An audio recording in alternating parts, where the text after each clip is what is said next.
Moving the needle on founder failure, one conversation at a time. I'm your host, Lucas Poles, and welcome to Startup 2.0 by Spark XYZ. Join us each week as we give you access to some of the top investors and entrepreneurs around the country to help you think through and overcome some of the top challenges that startups face. I think there's no better place in the country to be investing than Los Angeles. What is the problem that you're solving and for who? Like, what is that specific pain point? Sometimes when a company is not listening to its customers and just thinks it knows better than its customers, has a really, really hard time finding product market fit. I want to see somebody that isn't going to stop. You know, this person, you just feel like they're gonna make it work.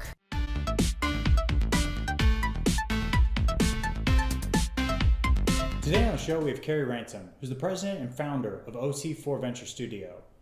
Carey has held numerous positions across a variety of startups over his 20-year career, and we're super excited to have him on the show today to talk through some of the challenges that the startups faced.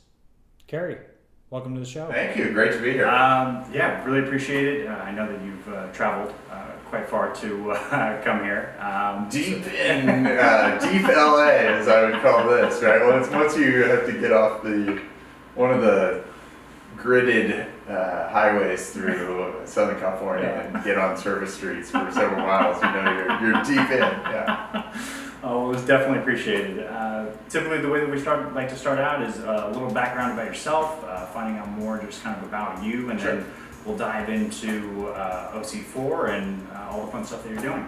Sounds good. Cool. Sounds good. So, background on me. I guess the way I would describe myself is I have been a lifelong entrepreneur, but that I have explored in a whole host of different arenas. Okay. And I think most people, when they think about entrepreneur, they think, oh, this is somebody who starts companies and that and founder. And I look at it and view entrepreneur as somebody who really pulls resources together to solve problems in new, compelling, unique ways. Yeah. And that's more how I orient it. So sometimes I'm an entrepreneur when I go volunteer for a youth sports league that I get involved in and just try to make it better than what it is. Sometimes I'm an entrepreneur in how I think about joining an existing company that's in process and see, does it need to get adjusted, pivoted, changed in some meaningful way. And so I have started a couple companies. OC4, my latest endeavor, is a ground up startup that I partner and I are working on. And so I think the orientation of the entrepreneur is really looking at what are problems in the world, how might I pull those resources together to actually attack it in some meaningful way. And so that's sort of how I show up. Mm-hmm. And so I've done that my whole life. I grew up in a family business that is where I feel like I probably got some of that either nature and nurture, in that my family, my dad didn't start the family business, my grandfather didn't start it, my great-grandfather didn't even start it, and it was in my family for well over 100 years. Wow. And so I grew up working with them, and I think that just imprinted on me so much about that owner mindset, own the opportunity, own the problem, and roll up your sleeves and dig in and help figuring it out. And so I always saw that from the earliest days. And so I've been one of these people that throughout my life have generally been willing to say yes when the world is always telling us to say no. And I find that has led to a really rich and interesting set of experiences that I continue to sort of seek new ones, because it keeps me really excited and engaged, and I think I'm this broadly curious person, so I get to go explore new things that maybe I've seen part of, but I haven't seen a lot of. And so that's sort of, rough background. Grew up in the Midwest, lived in Chicago for a number of years after college, and then after I was in the software industry and was involved in a couple companies in the Chicago area. After the dot-com crash, things got pretty bleak in one of the companies that I was in, and I decided that was maybe my opportunity to come to California. Yeah. And so, as I was saying before we started, I used business school as my excuse, and saw that as kind of an entry plan to come into a place where I didn't know a lot of people. And so all of a sudden I had 350 potential good friends that were all in the same state as me. And so I came out here 18 years ago and thought, okay, I'll just seek refuge for a couple of years, let the economy blow over, and maybe we'll stay, maybe we'll go back, but it'll be our California adventure. And my wife and I looked at each other about a weekend and said, oh, this is good, we're not going back. And so at that point, I turned my attention to the market here, and I started actually going out. I was in this beautiful graduate school bubble, and decided, there's actually stuff happening out in the real world. We're in LA, there's stuff everywhere. And so I started showing up to things and started connecting my friends to jobs and opportunities, and started finding my own. And next thing you know, I'm working on a startup that's based down in Irvine, and I'm the only business person in the company. And I started commuting down there while I was finishing school, and almost left school, but did make it across the finish line, and moved to Orange County now 16 years ago, and moved down there, and we were growing really quickly, and next thing you know, we've sold that company, and I'm on to the next and on to the next. And so fast forward to where I am now has been, 10 or so startups later that I've been involved with in some way as a senior part of the team, investor, and have had virtually every job you can imagine in mostly software-centric companies.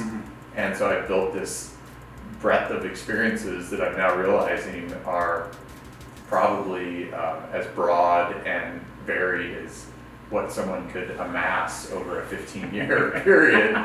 And when I think through and go, oh yeah, I've been through this growth phase from a handful of people to hundreds of people multiple times. Most people don't even go through it once. And I was like, yeah, I guess I have, and I've survived it. And I have some gray hairs and some bumps and bruises, but I can probably, You're alive. I've lived through it, and now I've sort of turned my attention to, hey, this is an opportunity for me to help this next generation of entrepreneurs to navigate some of these challenges, which a lot of them, some of them are strategic, but a lot of them are human and people and relationship and leadership types of challenges, and really, still be excited and curious about these new sets of problems that exist in the world, because every time we solve something, a whole new set of problems arise, and use this background not as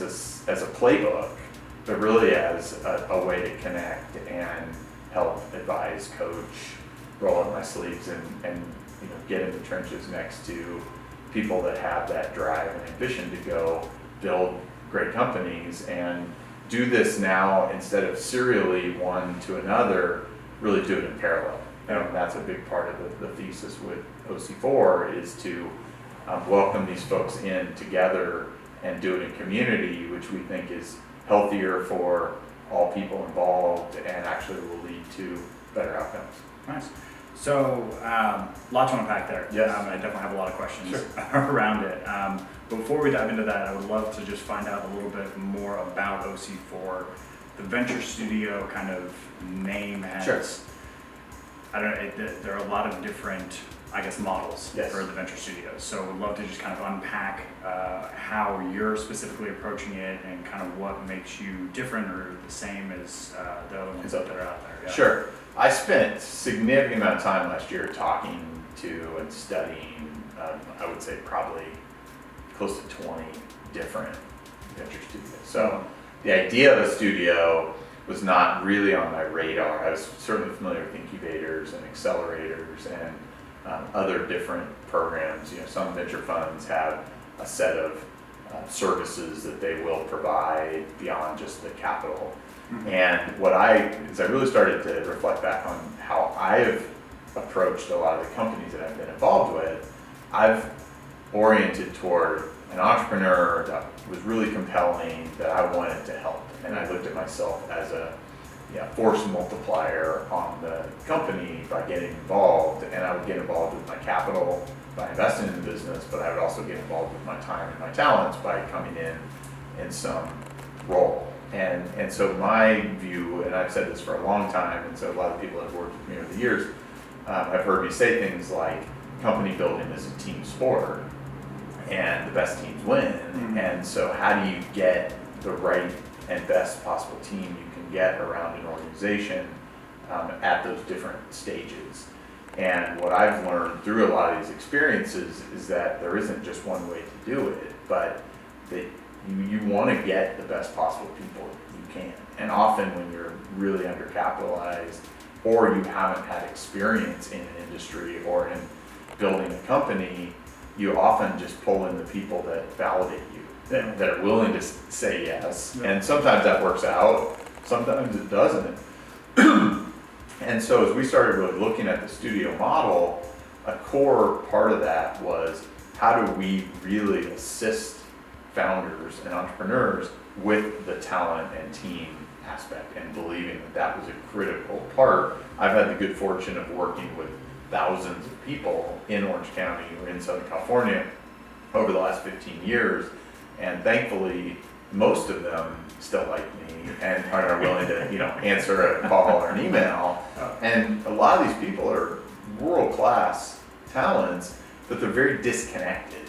And so a core thought around the studio was this idea of really being a center of gravity and a key node in this network to be able to connect opportunities, which I would call new startup companies, with the right people at the right phases, which could be fractional, could be consultative, advisory, or full-time digging in to the right opportunity as they were transitioning from one thing to another. But having that big bench available was something we felt like would broadly have a tremendous amount of value. And so as we thought about the studio, we really ended up with 4 key elements that that was why we called it OC4, was that there were, as we said, there were 4 C's, capital being a key part, but not the part. We did not, on our face, really aspire to be venture capitalists, but we knew we had to provide some meaningful early capital into these companies and take off some of the burden of them going out and having to fundraise, because building companies is about more than just raising capital, for sure. In fact, that often is a big distraction toward building the company. Building the company is about focusing on the problem, focusing on a compelling solution to that problem. We call that product. And then figuring out how to get customers and how to build a business model around that has scalability, repeatability to it. So we really look for founders that obsess about that area. And so we felt like we want to be able to take on and support everything else that they may possibly need. And so capital was a portion of that. We said another C, we call it collisions, but that's collisions with the right people, the right talent at the right, so creating an environment where those collisions can actually happen. We said we all need coaching. We all need another set of eyes and ears, the ability to reflect or push us, and that was a key part of the studio, was to really be a coach and mentor to these entrepreneurs. And then the last one was this community aspect of all the other key pieces you would need, that building companies, as I said, is a team sport, and that a community of support around could provide all the other services you might need, whether that's accounting or HR or legal, that there's a whole set of things needed to build a company. And often you have this idea that maybe turns into a product, that maybe starts to turn into a business because you actually have somebody paying you for that product that generates some income. Now you have a business, but a business is also different from a company. A company has a culture and a purpose and a lot more to it than just a business where you have money coming in and paying you for a product, right? So we were really trying to orient toward how do we help people build meaningful long-term value in companies, and that in the idea of company building, there's a whole array of things that have to happen. There's a whole set I call necessary, not strategic, that if you're in a community, you could offload those to other trusted people in there. If you're not, and you're doing this all by yourself, you're gonna probably have to go figure all these things out, and any of these necessary, not strategic things our time taken away from the strategic things that matter, which are the product that you have to build to compete in a world that's increasingly competitive, Yeah. and figuring out the business model and customers and delighting them. And so we really look at a lot of this from the studio as providing everything you could possibly need. Mhm. And I think that's what really starts to distinguish a studio model from other ways to support early companies. Yeah. And that was kind of the through line that I saw, is that most of the studios really looked at it as, we can build companies from the studio. Yeah. And then it became an orientation for us around who or what are the kinds of companies that we want to try to build. Mhm. And our view was, in our community of Orange County, the ideal need that we saw that we could fulfill was partnering with entrepreneurs. Yeah. That they were lonely, that they didn't have a lot of other options for support there, and certainly not support in this broad-based of way. And so we felt like we could appeal to them as partners, even almost like co-founders, to say, we want to be partner with you, just like I've been doing on my own for a long time, that we could start to do this in a more parallel and scalable way as a studio, but that we were orienting toward the entrepreneurs, not our own ideas that a lot of other studios have oriented around. Some of the ones here in LA, Yeah. for example, that have been very successful, and that we really, our why or our purpose was to help these entrepreneurs get more companies off the ground and build faster growing, bigger and better companies than they might otherwise be able to do on their own by partnering with them. No, nice. I honestly feel like as early stage investors, half of our job is to be the investor, but the other half is honestly to be a therapist. That's right. Or like, That's right. just to try to help the early stage entrepreneurs, because you're right, it's very, very lonely for them. It And is. I don't think that a lot of people, entrepreneurship is a little over romanticized. Yes, it's hard. It is hard. And you really, I totally agree with you. I mean, I say, like, I'm a missionary at the end of the day in what I'm supposed to do. Yeah. And I had to go do and try a lot of the things to really finally realize that, yeah, this is what I'm supposed to be doing. Yeah. And there are a lot of ways to make a living, or whatever you want to use as sort of your scorekeeping mechanism for life or for the world. But entrepreneurship is often the hardest.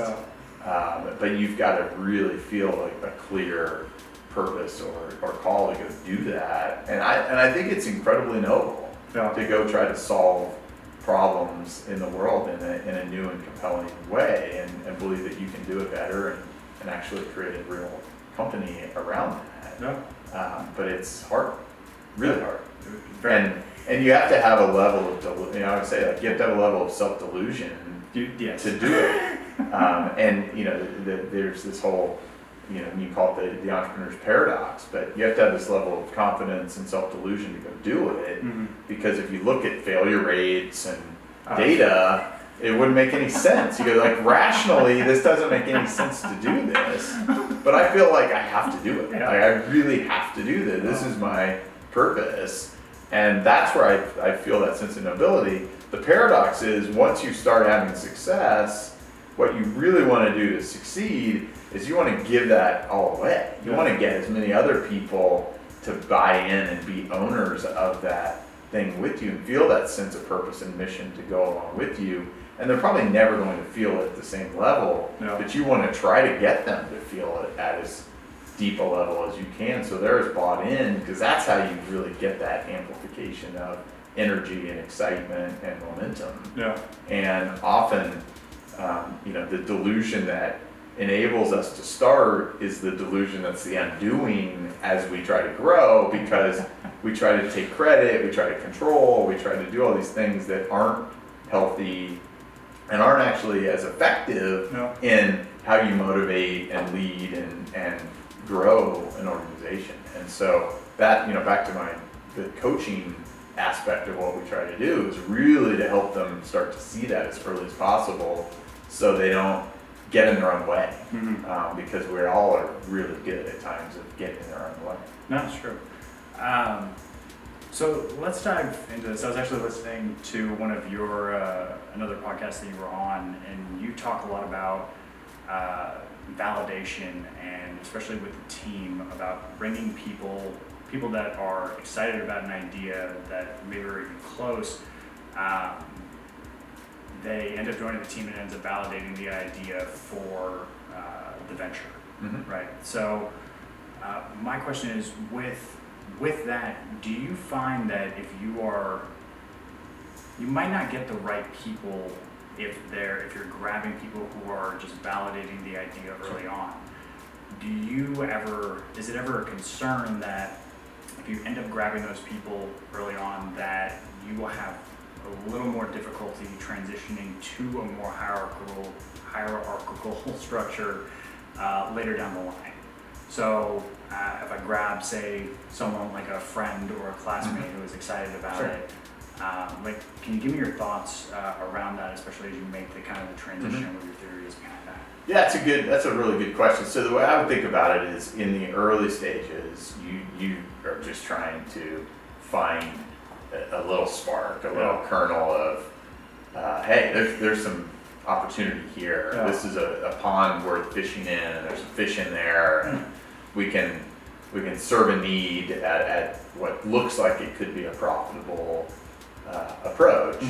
And so often you just need some sets of hands to help you with that, right? And it's that idea of, like, you don't really need to optimize. You want to get some early signals of, okay, here's where we might see some scalability or repeatability in this business. But part of the challenge I sometimes see is people that take that signal and they start trying to optimize as quickly as possible. And that could be, you go raise money and all of a sudden you build this big team and you do it earlier than you need to. And so some of the validation that you get from some of those early folks is more just, hey, we can speak quickly, we trust each other, whatever the connection point is, that is often just about getting going and just starting to get some of that early progress. And I'm a big believer in this idea of seasons or tour. I think Reid Hoffman talks about tours of duty. Okay. And I think that's the right mental model to use, and I use that for myself when I go into an organization. And if you think about all of these different roles I've had, if you look at all the business cards, I've had every title imaginable, and I sort of don't care. I mean, usually my view is, well, what title do I need to get the right kinds of meetings, either internally or externally? That seems sufficient. I don't wake up in the morning orienting to a title, right? And so it's just about, what do you need? But that really puts me in this place where I'm usually looking at, okay, I'll start this, which is kind of what you need in those early stages, but I'm gonna be the first one to say, I can find somebody better to do this, or how you think about the scaffolding in this organization. You mentioned kind of this hierarchical structure. So I don't like that model, but there is a sense of order and this sense of scale. I like to use the term scaffolding, in that you need to start thinking about layering in the type of scaffolding to grow just like you're building a building, you need to grow that organization. And some folks, even in those early stages, maybe they have 6 jobs that they're doing, but there's one of those 6 that they're really good at and they really enjoy. And so as you scale, they move toward that. There are other people that really are just broadly good at being in there early and doing those things, and they may get to a season where it doesn't make sense for them to be there anymore. And so I'm always a fan of having those conversations.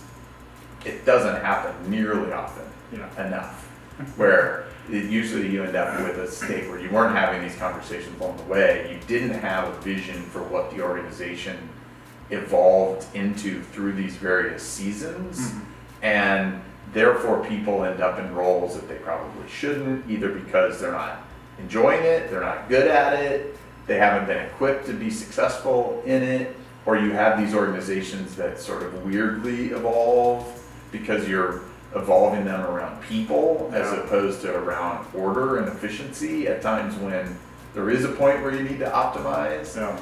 And so I like to have this notion of tours or seasons where we're just always having those conversations and thinking about, here's what's likely to be next, and do you have the skills? Do you need to get the skills? Is this a role that you should be playing in this next season? Because the idea that from an early stage company to mid-size to large, that the roles stay static is completely untrue. Yeah. Like, I mean, every job changes, right? The CEO job, when you have 4 people, is very different than the CEO job at 25, is very different than the CEO job at 100. Yeah.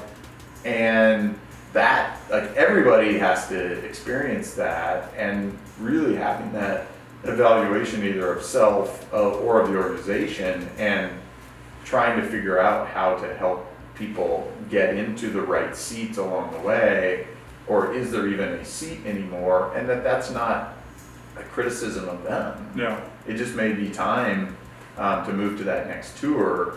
I think it's a much healthier way to think about it and a much healthier way to approach it. I don't feel like that is a normal course of management or leadership that occurs in most companies. But that's how I tend to think about it, if that makes sense. No, honestly it does. I mean, I don't think a lot of people, I think it's one of the big things that I try to convey to entrepreneurs is that, like, having the tough conversations early while you're both still in a good state of mind, where if you try to have it later when you absolutely have to have it, or you put it off, then it ends very, very poorly a lot of the time. So. Well, and I mean, I think, human nature, like you these are people that were helping you at those formative, very unclear stages. No.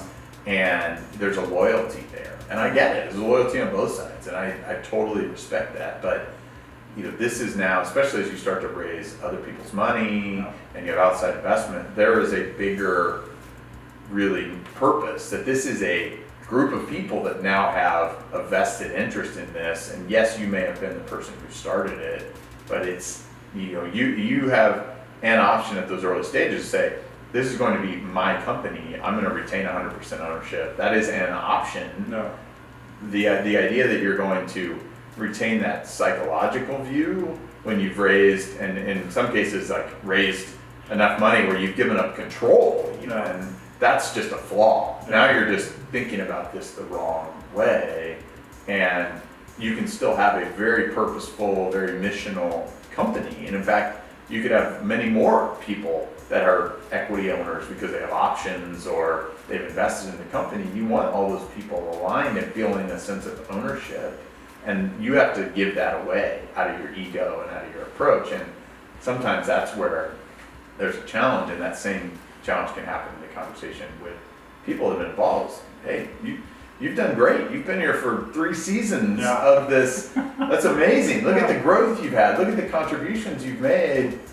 Here's what the next season looks like, and seeing objectively, like, are you the right, would we hire you? Would we go out and recruit you into this role today, given all the needs that we have? And I try to have a little bit more of an objective view like that, and I think you should look at that across the entire organization. And I don't know that it's as common as it should be, and that's, I think, a role that we have to play. And part of what we think about with community is, if you're in a community with other entrepreneurs that are having the same kinds of challenges and conversations, it's going to be healthier, because you're not going to feel like you're alone in the world trying to navigate this. And I think that's a key part of what we're also trying to establish with OC4 and the studio and all that we're doing. A big heartfelt thank you to Brex, who without their support, this show would not be possible. We've seen firsthand the difficulties accessing basic corporate credit without providing a security deposit or personal guarantee early on.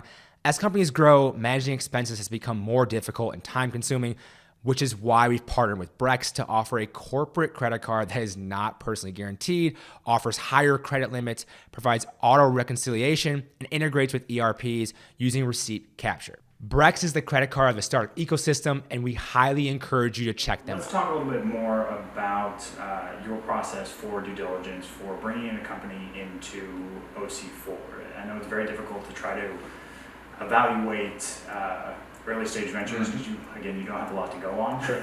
So walk us through kind of your process and how you think about making an investment into them and bringing them into the studio. Sure.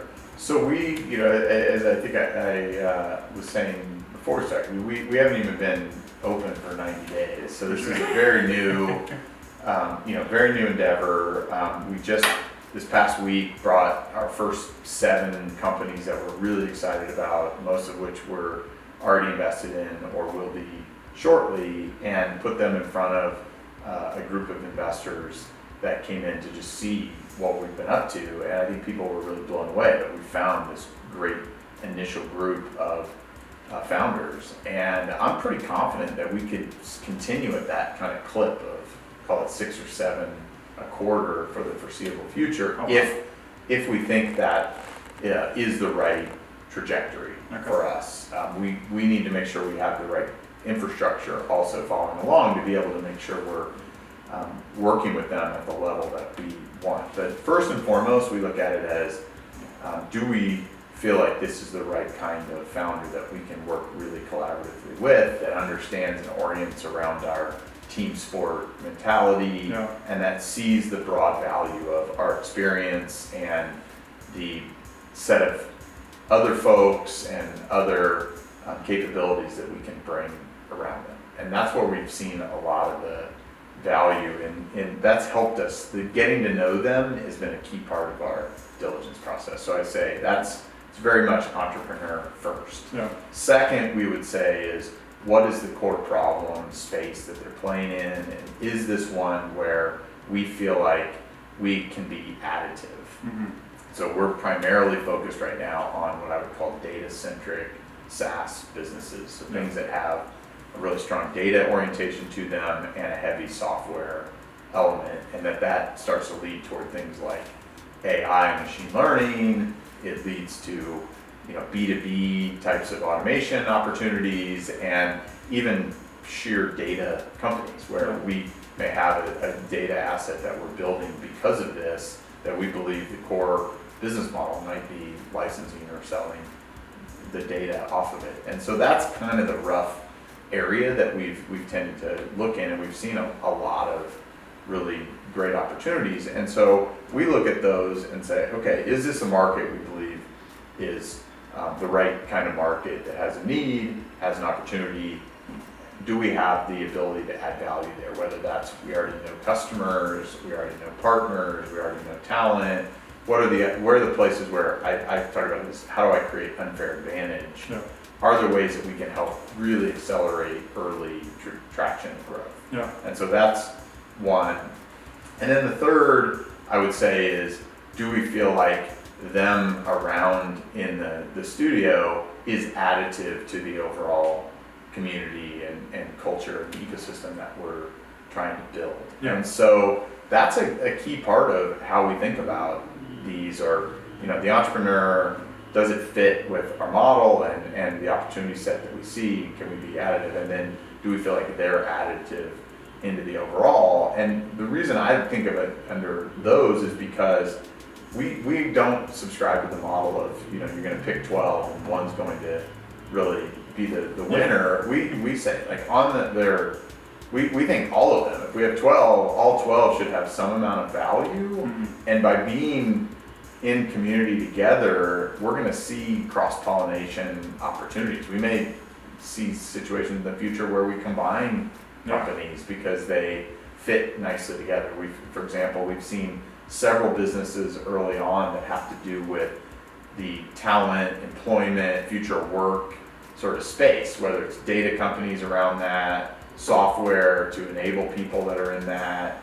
And so we're not seeing that these companies necessarily will combine, but we're already seeing collaboration opportunities that exist. And so I think that is the other part of the studio value that we see, and we're seeking people that broadly want to build companies of substantial value, and that could end up in a bunch of different forms.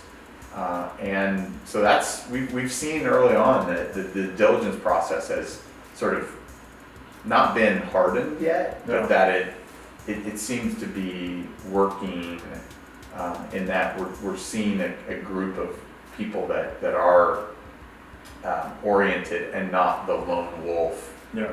entrepreneurs that are oriented to the value of doing this in collaboration and in community. Nice, awesome. So let's dive back to some of the stuff that you talked about from the very beginning, a little bit more about your background. So you've held numerous different positions all over different companies. When you were thinking about jumping on into one of these startups, like what were some of the criteria that you ended up looking at to make the decision whether this was something that you wanted to join? Sure.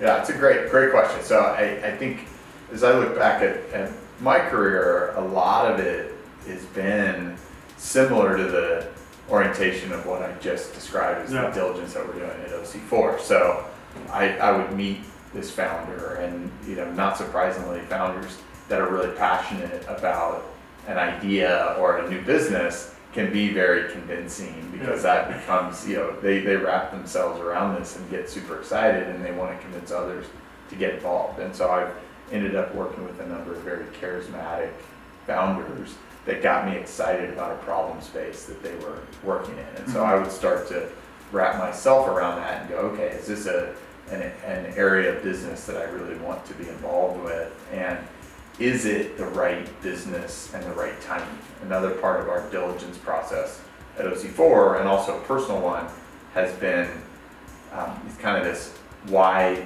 us if I were to join this, and why now? Yeah. And are we the right team? Can we get the right team to win? And is this the right timing? One of the early startups that I was a co-founder of many years ago, we were too early. Yeah. And we actually shut it down after a little over a year because we weren't getting the kind of traction, and we felt like we were trying to push the market toward a point of view that they just weren't ready to adopt yet. And years later, we were right. We were too early, right? And as somebody told me, being too early is the same as being wrong. Yeah. And so I think why us, why now is a key set of questions that I tried to ask.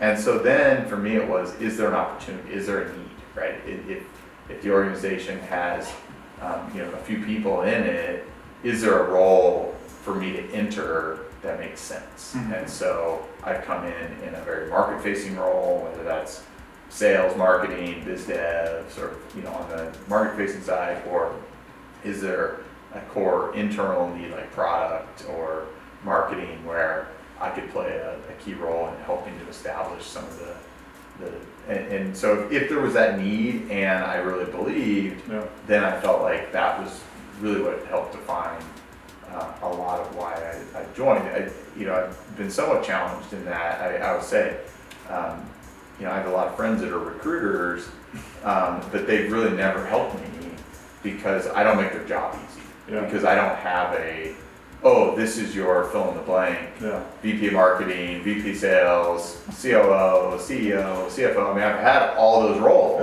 And I always say, I don't do any of them very well, but I think that's where I'm valuable, is because I'm really good at getting them going to then go find the people who are really good at those, and that you don't necessarily need to optimize those things from day one, but you can go find those people out there that are really good at optimizing those. And so I'm often more of a glue or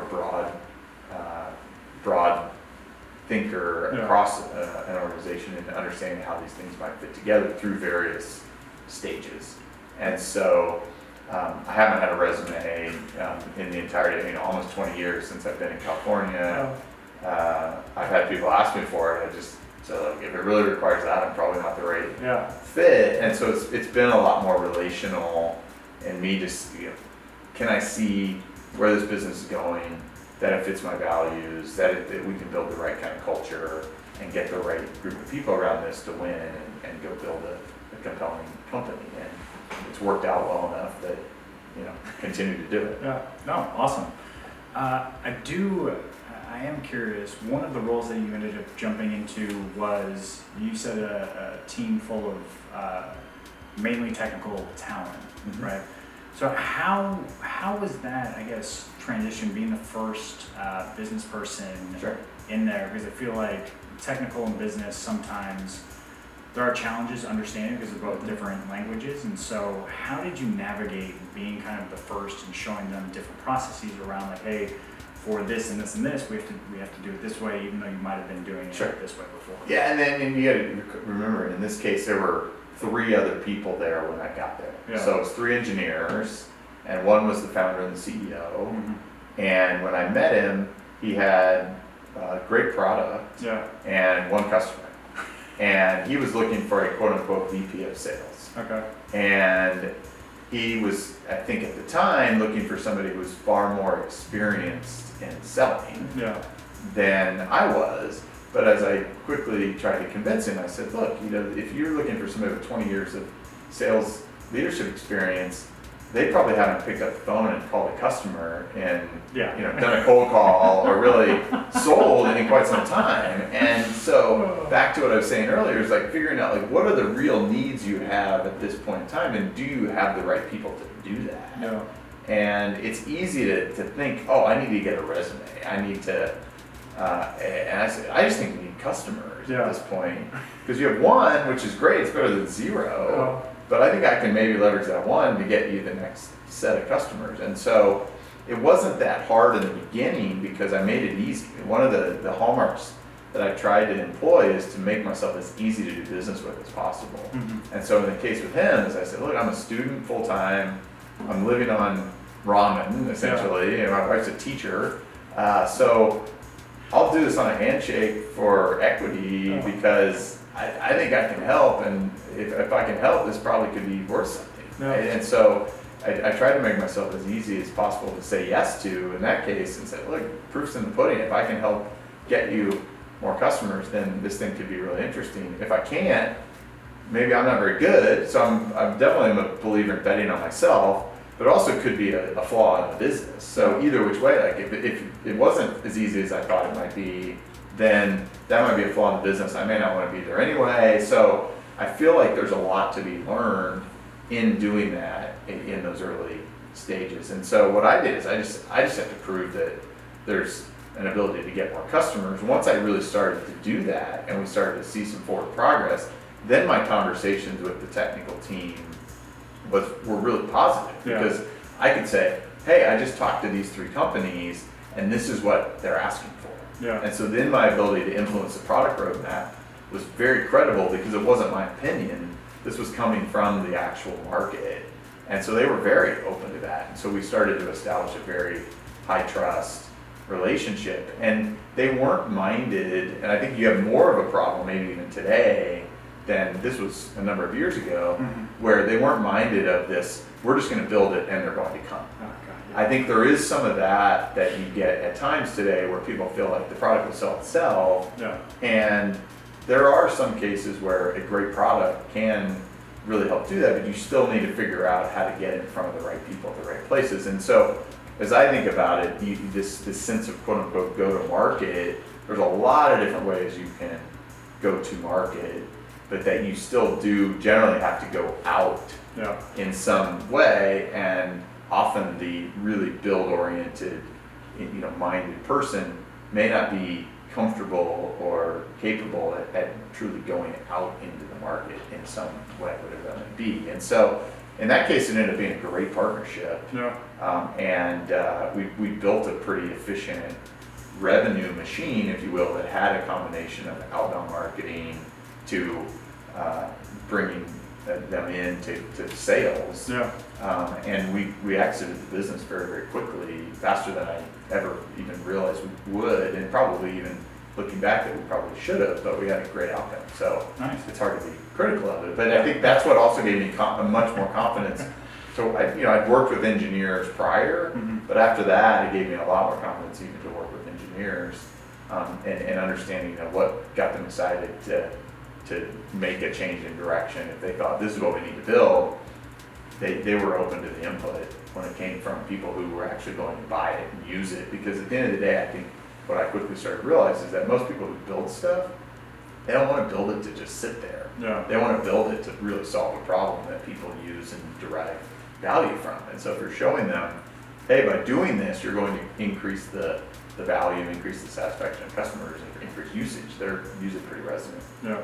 It's good that they were open to, I guess, product changes. I feel like some people are, I know some entrepreneurs I still feel like I'll run into that, the build it and they'll come. Yeah. I know best. Yeah, Yes. yeah. And some do, but it's very, very rare. Yeah, you're not Steve Jobs, which is always tough.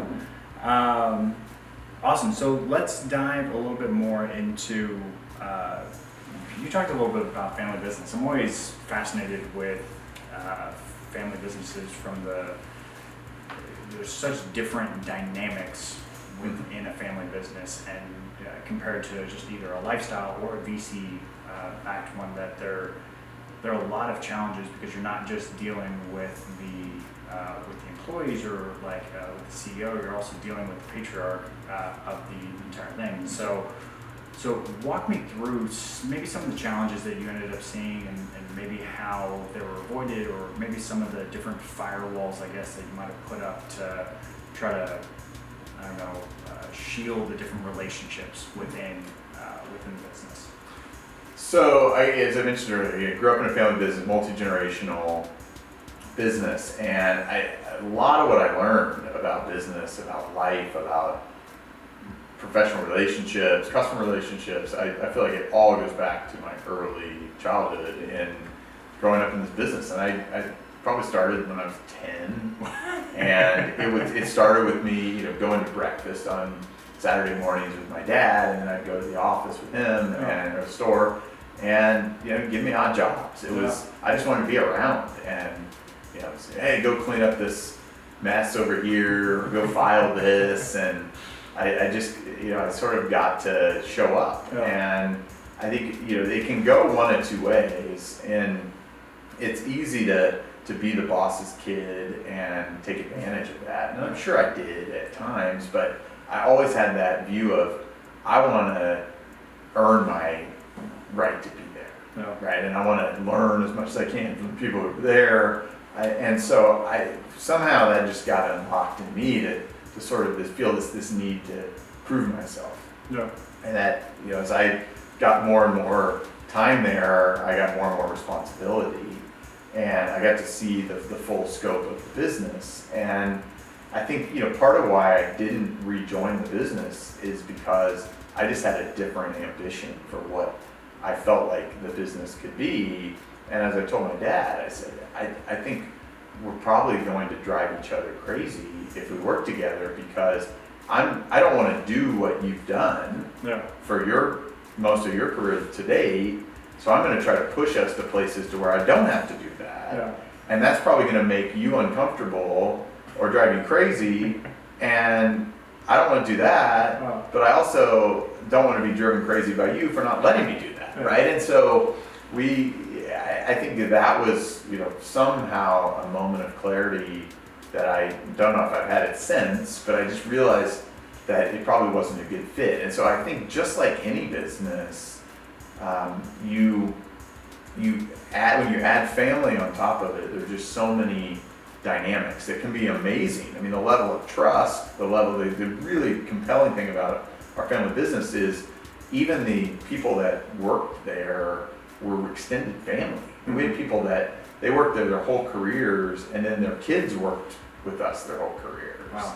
And so they were extended family. And so even our family was around this business. We have holiday gatherings at the store, and our whole family would be there with other people's families. And so that aspect of it and that community element of it, I thought was incredibly powerful. And I've never really wanted to not have that, because I think you can have that in the culture of your business, but the difference is, I mean, it's really difficult, and some family businesses figure out how to navigate this. It's really difficult, for example, to have what I call objective performance evaluations with family members and career planning, and there is always going to be some amount of variability. Who's in charge, and some of these things of, could you fire a family member, and I think that gets a little bit more difficult. And so part of what I think has led me to the career that I've gone to is that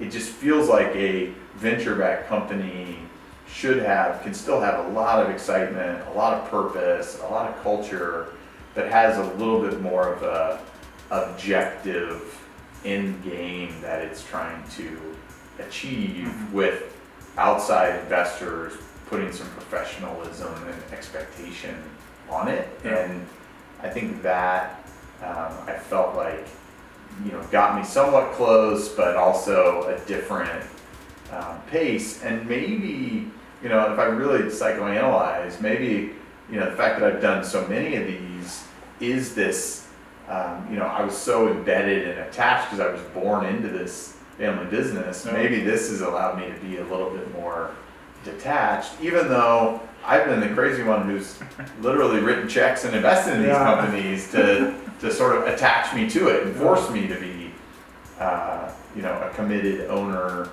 and say, look, I believe that I can add a lot of value here, so I want to be a part of that. Nice.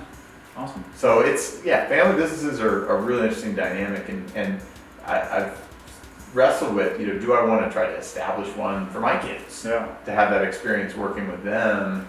Haven't yet done it. Not sure I will. We'll see. Awesome. Carey, any final thoughts? Anything that you, any advice for entrepreneurs that are out there that are thinking about looking at OC4 as a potential path, or just general advice that you have? So I think the thing I think about, like I said, it's a calling, it's a mission. The less you buy into the press and the media around being an entrepreneur, probably the better. It's really hard. I think it's absolutely something we need more of, because entrepreneurs often are the ones that can inspire hope and a better world and change that we continuously will see. We're seeing change at a rate that we have never seen before in human history, and I think it's only going to increase. And the entrepreneurs are often the ones leading that, and we need people like that to get behind and support. And so I think it's a lifestyle, it's a way of being, and you can try it on by just saying, I want to go build a business. But the more you embrace it as really a part of who you are, I think the more likely you're going to be able to navigate through it, because it's not for the faint of heart, and there's a lot of different roles that we all can play. I encourage people to try it if they even feel a sense of a fire burning. And part of what we're trying to do at OC4 is to make it a safer, more supportive place to try it, because I think a lot of people sort of have that little ember burning. They pick their head up, they look around and look for success stories or support systems that might exist for them out there, and they don't see them. And so they go back into their safe place or seemingly safe place of a job. And I think there's probably no greater satisfaction you can have than taking an idea and turning it into a real thing.